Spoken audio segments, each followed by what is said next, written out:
사도행전 16장에 기록된 이 말씀을 통해서 하나님께서 주시는 은혜를 우리가 함께 나누기를 원합니다. 여러분이 사도행전 16장 말씀에는 이 바울의 2차 전도 여행 중에 있었던 중요한 사건들을 기록을 하고 있습니다. 이 바울은 2차 전도 여행을 할 때 분명한 목적을 가지고 출발을 하게 됩니다. 2차 전도 여행에는 두 가지 목적이 있었습니다. 그 첫 번째는 사도행전 15장 36절 말씀에 보시면 우리가 주의 말씀을 전한 각 성으로 다시 가서 형제들이 어떠한가 방문하자라고 말씀을 합니다. 이 바울이 1차 전도 여행을 할 때 유대인들의 박해와 핍박이 있었기 때문에 예수를 믿은 이 성도들이 고난 속에서 신앙생활을 잘 하고 있는지 이 목자의 심정으로 격려하기 위해 방문을 하게 된 것입니다.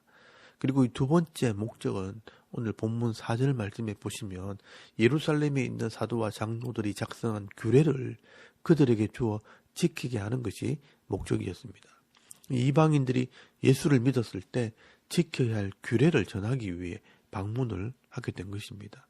그런데 오늘 본문을 보시면 하나님께서는 우리가 생각하는 그 이상으로 더 큰 계획을 가지고 계시다는 것을 보여주고 있습니다. 우리가 나름대로 이 좋은 인생을 살아가기 위해 계획을 세우고 시간을 조절해서 애를 쓰고 최선을 다하지만 전혀 예상하지 않는 일들이 일어나고 그런 일들을 통해 내가 생각하지 않는 많은 일들을 경험하게 됩니다. 이 바울은 1차 전도여행을 했던 지역을 돌아보면서 제자들의 믿음을 확인하고 그들을 돌아보고 더 많은 아시아 지역에 복음을 전할 계획을 가지고 출발을 했는데 하나님께서는 이 성령을 통해 바울을 전혀 다른 곳으로 인도해 가는 것을 경험하게 됩니다. 바울은 여기서 이 두 가지 큰 경험을 하게 됩니다. 하나는 이 성령의 인도를 따라갈 때 이 택한 백성이 돌아오는 역사를 경험하게 됩니다. 그리고 또 하나는 예비된 많은 사람들, 하나님의 일꾼들을 만나게 됩니다. 여러분 사도행전 16장 1절 말씀에 보시면 이 바울은 마가를 데리고 가는 문제 때문에 바나바와 다투고 용도를 통해 길리기아 지방을 지나 처음 전도했던 더베와 루스드라 지방에 가게 됩니다. 그런데 그곳에서 이 디모데라는 일꾼을 만나게 됩니다. 이미 하나님께서는 그곳에 이 사람을 준비해 놓으신 것입니다. 그리고 만날 만한 때에 바울을 만나게 하십니다. 여러분 1절에서 2절까지 말씀해 보시면 바울이 더베와 루스드라의 이름에 거기 디모데라는 제자가 있으니 그 어머니는 믿는 유대 여자요 아버지는 헬라인이라 디모데는 루스드라와 이고니온에 있는 형제들에게 칭찬받는 자니라고 말씀을 합니다. 이 디모데후서 1장 5절 말씀에 보시면 이 디모데는 그의 외할머니 로이스와 그의 어머니 유니게로부터 믿음을 받았다라고 기록을 하고 있습니다. 유대인이었던 이 사람들은 바울이 1차 전도여행을 할 때 예수를 믿고 기독교인이 된 것입니다. 아마 이 사람들은 바울이 루스드라에서 돌을 맞아 죽을 뻔했을 때 그 모습들을 다 지켜보았던 사람이었을 겁니다. 그런데 그의 아들 디모데가 이 복음을 전하는 일에 헌신을 하게 된 것입니다. 이 디모데는 어려서부터 유대인으로 율법의 훈련을 받은 사람입니다. 그리고 루스드라와 이고니온에서 형제들에게 칭찬을 받을 정도라면 이미 그의 신앙은 다른 사람들에게 인정을 받을 만큼 성숙한 신앙을 가지고 있는 사람이었습니다. 그런데 이 디모데가 예수를 믿게 되었고 바울을 만나면서 선교하는 일에 헌신을 하게 된 것입니다. 그래서 이 디모데는 바울에게는 아들과 같은 일꾼이 되었고 나중에 이 에베소 교회를 담당하는 중요한 일꾼으로 성장해 가는 것을 보게 됩니다. 여러분 이 바울과 이 디모데의 만남은 의미가 있는 만남입니다. 그리고 이 바울은 4절 말씀에 보시면 이방인들이 예수를 믿게 되면 적어도 이 정도는 이 말씀을 가르치고 예수를 믿게 하라고 예루살렘에서 사도들이 정해준 이 규례를 전달하고 가르치게 됩니다. 여러분 이 규례가 바로 레위기 율법입니다. 우상과 음란을 버리고 이 음식 규례를 지킴으로 이 거룩한 삶을 살게 하는 것입니다. 이렇게 이방인들도 예수를 믿은 사람들은 구약 성경을 배우고 이 교리를 배웠다는 것을 알 수 있습니다. 그렇게 할 때 5절 말씀에 보시면 여러 교회가 믿음이 더 굳건해지고 수가 날마다 늘어가니라 라고 말씀을 하고 있습니다. 믿음이 굳건해지고 성도의 수가 늘어났다는 것은 바른 신앙을 가지고 바른 삶을 살게 될 때 이 우상의 도시고 음란의 도시였던 그곳에서 많은 사람들이 이 기독교인들을 보면서 도전을 받게 되었다는 것입니다. 이 교회와 성도들이 세상에 좋은 영향을 미치게 될 때 많은 사람들이 예수를 믿게 되는 것입니다. 여러분, 오늘 우리 교회가 이런 바른 신앙과 바른 삶을 회복할 때 진짜 성도, 제대로 신앙생활하는 그런 성도가 늘어나게 될 줄 믿습니다. 그리고 이 바울은 이 아시아 지역에 이 복음을 전하기 위해 여기저기 방문을 하게 되는데 성령께서 그 길을 자꾸 막으십니다. 여러분 6절 말씀에 보시면 성령이 아시아에서 말씀을 전하지 못하게 하시거늘 그들이 부르기아와 갈라디아 땅으로 다녀가 무시아 앞에 이르러 비두니아로 가고자 애써되 예수의 영이 허락하지 아니하는지라 라고 말씀을 합니다. 바울과 그 선교팀들은 분명히 계획을 가지고 준비하고 왔는데 이 성령이 그 길을 막습니다. 예수의 영이 아시아에서 복음을 전하는 것을 허락하지 않았다라고 말씀을 합니다.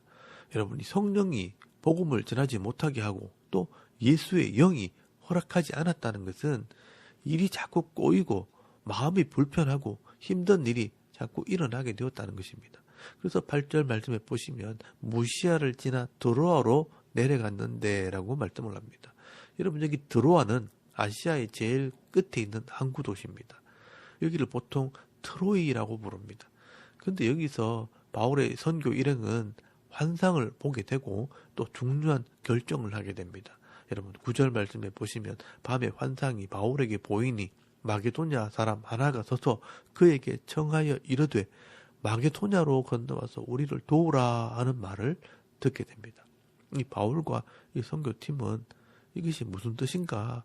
우리가 분명히 2차 전도여행을 떠날 때는 1차 전도여행을 했던 지역을 돌아보는 것이 목적이었는데 성령께서 길을 막으시고 이 마게도냐인 즉 유럽 사람들을 보여주고 우리를 도우라는 환상을 보게 되니 어떻게 해야 하나 서로 의논을 하게 됩니다. 선교 여행을 할 때 이 재정이나 숙소를 미리 정하고 계획을 세워서 움직입니다.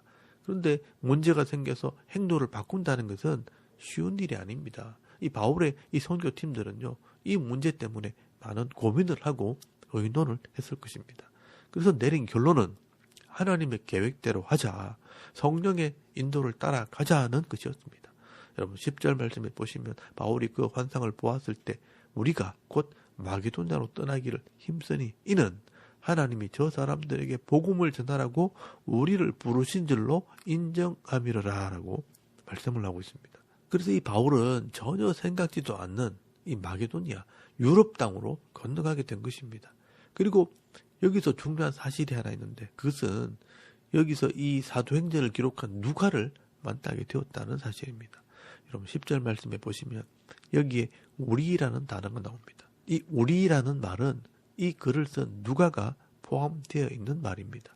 만약 여기에 누가가 없었다면 그들이라는 3인칭 복수를 사용했을 것입니다. 그런데 여기서부터는 누가가 포함되어 있었기 때문에 우리라는 말을 사용하게 된 것입니다. 이전에는 한 번도 이 우리라는 단어를 사용하지 않고 그들이라는 말을 사용했기 때문에 여기서부터 이 바울이 누가를 만나게 되었고 함께 동행하게 되었다는 것을 알 수 있습니다. 이 만남을 통해 이 누가는 예수를 믿게 되었고 또 바울의 평생 동력자가 됩니다.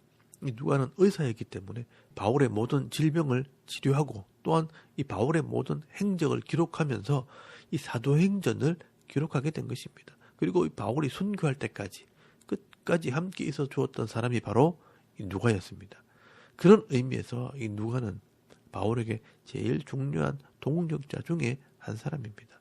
그래서 이 바울의 선교팀은 누가와 함께 성령의 인도를 따라 유럽으로 떠나게 됩니다.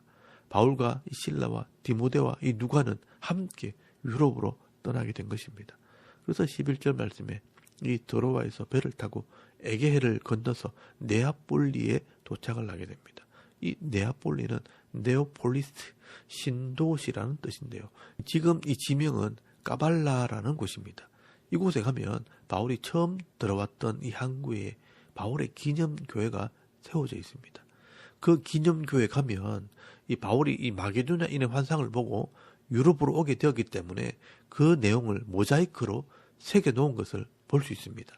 그리고 이 바울 일행은 내륙으로 들어가면서 빌립보라는 도시에 들어가게 되는데, 이 빌립보라는 도시는 바울이 성령의 인도를 따라 유럽 땅에 갔을 때 처음으로 들어간 동네였습니다. 이 빌립보라는 도시는 이 알렉산더 대왕 때에 형성된 큰 도시입니다. 이 알렉산더 대왕의 아버지 이름인 필리포스 왕의 이름을 따라 지은 도시입니다. 이 로마 시대는요, 이 빌립보를 직할시로 지정을 했기 때문에 이 빌립보에 사는 모든 사람들은 로마의 시민권을 가지고 있을 만큼 부를 누렸던 그런 도시였습니다. 21절 말씀해 보시면 바울이 복음을 전할 때 로마인인 우리가 받지도 못하고 행하지도 못할 풍성을 전한다라는 말을 하는 것을 보게 됩니다. 여기 로마인인 우리가라는 말을 보면 이 빌립보에서 태어난 사람들은 다 이 로마의 시민권을 가지게 됩니다. 그런데 이 바울이 이 빌립보라는 도시에 들어갔을 때 이곳에는 유대인도 없었고 또 유럽인들이 살고 있는 곳이었기 때문에 바울이 어떻게 할 줄을 몰랐습니다. 그래서 이 바울은 안식일이 되었을 때 말씀을 전하지 못하고 기도처를 찾다가 성 밖에 있는 이 강가에 가게 되었고 이 강가에 모여있는 여자들을 만나게 됩니다.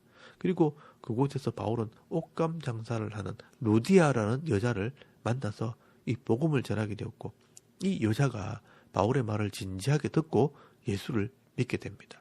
여러분 14절 말씀해 보시면 두아디라시에 있는 자색 옷감 장사로서 하나님을 섬기는 루디아라 하는 한 여자가 말을 듣고 있을 때 주께서 그 마음을 열어 바울의 말을 따르게 하신지라 라고 말씀을 합니다. 이 성령의 인도를 따라 유럽에 왔을 때 하나님께서 이 믿음의 사람들을 이미 준비해 놓은 것입니다. 하나님께서 성령을 통해 이 루디아의 마음을 열어서 바울의 말을 따르게 했다라고 말씀을 합니다. 그런데 이 여자가 대단한 여자였습니다. 그 동네에서 제일 센 여자였던 것입니다. 이 바울은 이 루디아의 집에 머물게 되었고 그 집이 유럽에서의 첫 교회가 되었는데 이 교회가 바로 빌립보 교회가 된 것입니다. 여러분 14절 말씀해 보시면 이 주께서 그 마음을 열어 바울의 말을 따르게 하신지라 라고 말씀을 하고 그와 그 집 사람들이 다 예수를 믿고 세례를 받았습니다. 그리고 나를 주 믿는 자로 알거든 내 집에 들어와 유하라 하고 강권하여 머물게 하니라 라고 말씀을 합니다. 이 루디아는 참 통이 큰 여자였고요. 믿음 있는 여인이었습니다. 이 바울 같은 강직한 사람도 강건하여 자기 집에 머물게 할 만큼 이 루디아는 대단한 사람입니다. 이런 사람을 하나님께서 은혜로 만나게 하신 것입니다. 그리고 그의 집이 바로 빌립보 교회가 된 것입니다. 지금도 그곳에 이 루디아 기념 교회가 세워져 있습니다. 이 루디아가 옷감을 씻었다는 팔레트가 지금도 남아 있습니다. 이렇게 바울은 전혀 계획하지도 않았는데 하나님께서 이 준비된 사람들을 통해 유럽의 첫 교회를 세우게 하신 것입니다. 그리고 이 바울은 또 다른 경험을 하게 되는데 이 빌립보 감옥에 있는 간수를 회개시키는 일을 경험하게 됩니다. 이 바울이 루디아의 집에 있으면서 16절 말씀에 기도할 곳을 찾아 여기저기 다니다가 귀신에 붙잡혀 점을 치는 여종을 만나게 됩니다. 이 귀신 들린 사람이요 바울을 보고 소리를 치는 겁니다. 이 사람은 지극히 높은 하나님의 종으로 구원의 길을 너희에게 전하는 자라. 이 귀신은 정말 귀신같이 압니다. 바울이 지나갈 때마다 소리치면서 괴롭힐 때 이 바울이요 귀신을 쫓아버립니다. 근데 이 여종이 귀신의 힘을 빌어 점을 치고 돈을 벌다가 귀신이 나가버리는 바람에 점을 치지 못하게 되자 그 여종의 주인이 바울을 고발해버렸습니다. 아마 이 귀신 들린 여종은 사람들이 많은 장터에서 점을 치고 있었을 것이고 바울은 잡혀서 이 동네에 있는 재판석에 끌려갔을 것입니다. 이 재판석이 지금도 남아있습니다. 그리고 이 여자의 주인이 재판석에서 20절 말씀에 보시면 이 사람이 유대인인데 이 성을 요란하게 하고 이 로마 사람들이 받지도 못하고 행하지도 못할 풍속을 전한다 하면서 고발을 할 때 이 무리들이 일어나서 함께 고발을 하게 됩니다. 그리고 이 로마의 군인들이요 이 바울을 잡아 그 자리에서 옷을 찢고 심히 때리고 또 빌립보 감옥에 가둬버렸습니다. 이 바울은 변명할 기회도 없이 매를 맞고 감옥에 갇히게 된 것입니다. 그리고 그날 밤에 이 감옥에 갇힌 바울과 실라는 기도하고 찬송을 하게 되었고 이때 이 지진이 일어나면서 이 감옥 문이 열려지는 일이 벌어지게 됩니다. 이렇게 지진이 일어났을 때 대부분의 죄수들은요 이런 혼란을 틈타서 도망을 가게 됩니다. 그래서 이 죄수들을 지키던 간수가 이 죄수들이 도망간 줄 알고 자살하려고 할 때 이 바울이 그 간수를 부르게 됩니다. 그때 이 간수가 바울과 실라를 보고 감동을 하게 됩니다. 바울이 감옥에 들어올 때부터 다른 죄수와 달랐을 것입니다. 억울하다고 변명하지도 않고 늘 기도하고 하나님과 예수 그리스도를 전하는 것을 본 것입니다. 그래서 이 간수는요, 바울이 전하는 이 복음을 들었기 때문에 이 바울의 말이 진리라는 것을 믿게 된 것입니다.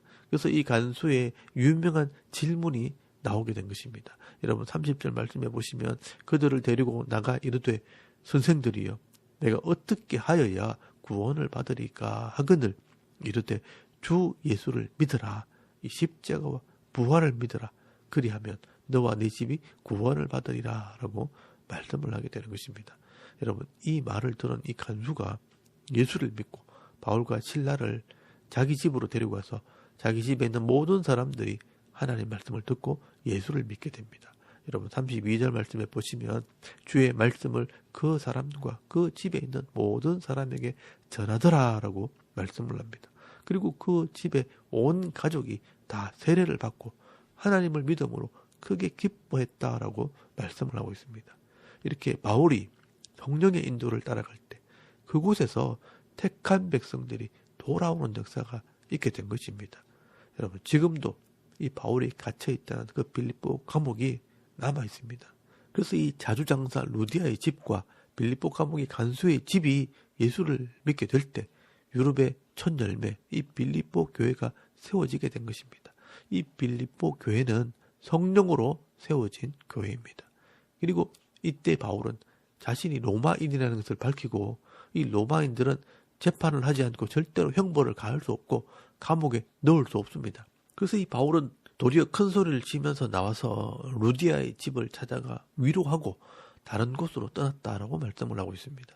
여러분 40절 말씀에 보시면 두 사람이 옥에서 나와 루디아의 집에 들어가서 형제들을 만나보고 위로하고 가니라라고 말씀을 합니다. 여러분 하나님께서는요 이렇게 성령의 인도를 따라 순종하게 될 때 놀라운 일들을 경험하게 하십니다. 바울이 전혀 계획하지도 않았는데 많은 사람들을 만납니다. 루스드라에서 디모데를 만나고 드로아에서는 누가를 만나고 빌립보에서는 루디아와 간수장을 만나게 됩니다. 이 사람들이 결국 바울의 동력자가 되고 많은 영혼들을 돌아오게 하는 이 교회의 일꾼들이 된 것입니다. 이 디모데는 바울의 후계자가 되었고 누가는 바울이 순교할 때까지 보호자가 되어주고 또 이 누가복음을 기록하면서 오고 가는 세대 사람들에게 많은 은혜를 끼치게 됩니다. 또 이 루디아와 간수장은 빌립보 교회의 일꾼이 되어지고 이 빌립보서의 주인공들이 됩니다. 여러분 이렇게 오늘 우리들도 이 교회를 섬기다 보면 많은 사람들을 만나게 될 것입니다.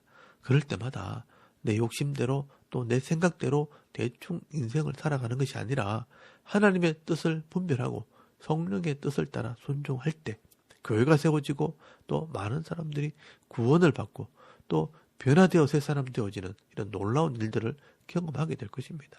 저와 여러분도 이 남은 생애를 사는 동안 내가 계획한 일들이 이루어지지 않고 또 생각지도 못한 많은 일들이 벌어지게 될 때 나를 향한 이 하나님의 뜻이 무엇인지를 잘 분별하고 또 성령의 인도를 따라 말씀대로 순종하는 삶을 살아갈 때 하나님의 도우심을 경험하고 가는 곳마다 영혼을 살리고 또 많은 사람들에게 은혜와 덕을 끼치는 삶을 살아가는 저와 여러분의 이런 영적인 삶의 모습이 되실 수 있기를 주의 이름으로 축원합니다.